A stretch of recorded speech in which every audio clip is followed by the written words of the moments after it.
যুগে যুগে 1,24,000 মতভেদ আছে আল্লাহ তাআলা নবী এবং রাসূল প্রেরণ করেছেন।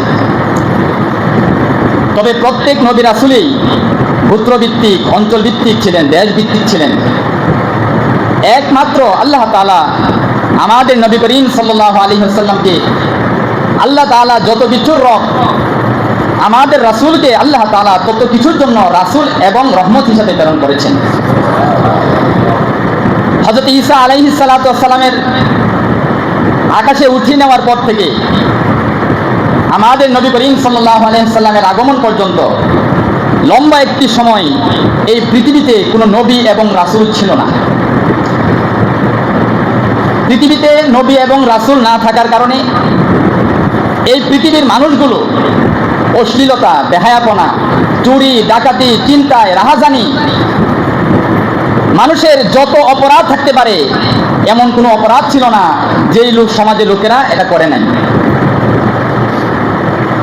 তো পৃথিবীবাসীর রহমত হিসাবে আল্লাহ তাআলা নবী করিম সাল্লাল্লাহু আলাইহি ওয়াসাল্লামকে প্রেরণ করেছেন।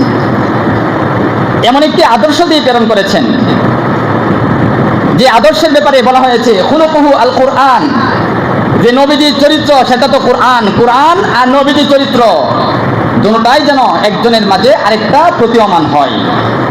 যেই সুন্দর চরিত্রের কারণে, যেই চরিত্রের মাধুর্যতায়, যেই চরিত্রের সংস্রবে আত্মভুলা, দিন ভুলা, অশ্লীলতা সর্বনিম্ন পর্যায়ে যে মানুষগুলো পৌঁছে গিয়েছিল, মাত্র 23 বছরের নবুয়তির জিন্দেগির কারণে আল্লাহ তাআলা ওই উম্মতকে এতটা উপরে উঠিয়েছেন, আল্লাহ তাআলা বলে দিয়েছেন রাদিয়াল্লাহু তাআলা আনহু ওয়া রাদু আনহু।